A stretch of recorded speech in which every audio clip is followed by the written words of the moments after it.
નમસ્તે. આજના વિડીયોમાં આપણે જાણીશું કે એડ્યુટ્રેપ ડાઉનલોડ કર્યા વગર સીધા ગૂગલમાંથી તેનો ઉપયોગ કઈ રીતે કરવો અને એઆઈની મદદથી પરીક્ષાની તૈયારી કઈ રીતે કરવી. તો સૌથી પહેલાં તમારા મોબાઈલમાં ક્રોમ બ્રાઉઝર દેખાશે એ ચાલુ કરી દેવાનું છે. એ ચાલુ કરી અહીંયા જે સર્ચ કરવાનું ઓપ્શન હોય ત્યાં લખવાનું છે એડ્યુટ્રેપ.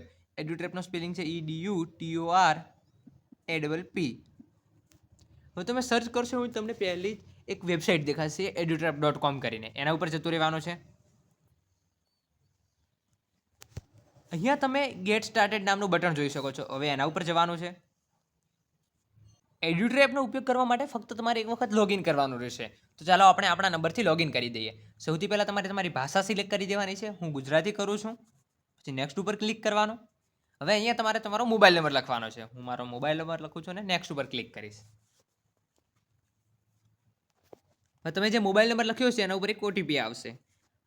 આપણો ઓટીપી આવી ગયો છે 7451 ને સબમિટ કરી દેવાનું છે. આપણું અકાઉન્ટ કમ્પ્લીટલી લોગિન થઈ ગયું છે. તો ચાલો એક ક્વિઝ શરૂ કરીએ અને દેખીએ.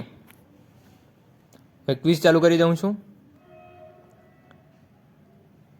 અને તેનો જવાબ આપી દઉં છું. જવાબ આપતાની સાથે જ તમને નીચે એઆઈ મને સમજાવવાનું બટન જોવા મળશે અને એના ઉપર ક્લિક કરશો એટલે તમને ટોન સિલેક્ટ કરવાનું પૂછશે.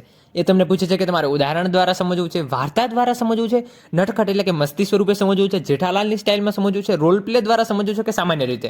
તો હું નટખટ ઉપર ક્લિક કરી દઉં છું. ક્લિક કરતાની સાથે જ આપણું સોલ્યુશન બનવા લાગ્યું છે.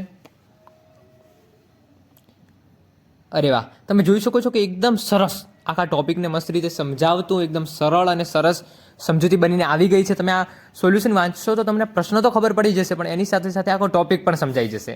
હવે આ સમજૂતીની અંદર પણ જો ઘણા એવા અઘરા શબ્દો હોય અથવા અઘરા વાક્યો હોય કે જેમને વ્યાખ્યાની જરૂર હોય, એના ઉપર ક્લિક કરી તમે એને સારી રીતે સમજી પણ શકશો. અહીંયા તમે જોઈ શકો છો કે તીક્ષ્ણ શબ્દ છે, તો હું એના ઉપર ક્લિક કરીશ તો આખું તીક્ષ્ણ શું છે ને એનું ધારવાળા એવું સમજાઈ દેશે. અહીંયા તમે વિવિધ પ્રકારના ઉપર ક્લિક કરીને એનું પણ સમજી શકશો. હવે એની બાજુમાં તમને હેડફોનનું બટન જોવા મળશે, જ્યાં તમે ક્લિક કરીને આ આખી સમજૂતીને સાંભળી પણ શકશો. તો અહીંયા સરળ પ્રશ્ન લખેલું છે, એનો મતલબ છે કે આ તમારો પ્રશ્ન સરળ છે, મીડિયમ છે કે અઘરો છે એ પણ તમને જોવા મળશે. અને એની બાજુમાં છે શેર કરો.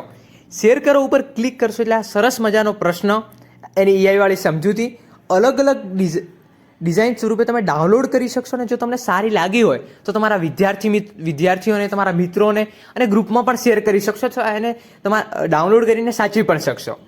હવે નીચે આવશો એટલે તમને સંબંધિત ફોટાઓ શોધો. હવે એના ઉપર ક્લિક કરી તમે તમારા પ્રશ્ન અને સમજૂતીને લગતા ફોટાઓ પણ શોધી શકશો. અને આ પ્રશ્નને વધુ ઊંડાણથી સમજવા માટે નીચે બીજા 3 ઓપ્શન આપેલા છે, એના ઉપર ક્લિક કરીને તમે વધારે સમજૂતી મેળવી શકશો. તો આવી રીતે તમે એડ્યુટ્રેપ પર રહેલા કોઈ પણ પ્રશ્નને સરસ અને એઆઈની મદદથી સરળ રીતે સમજી શકશો. તો હમણાં જ એડ્યુટ્રેપ ડાઉનલોડ કરો અને ટ્રાય કરો. લિંક ડિસ્ક્રિપ્શનમાં આપેલી છે.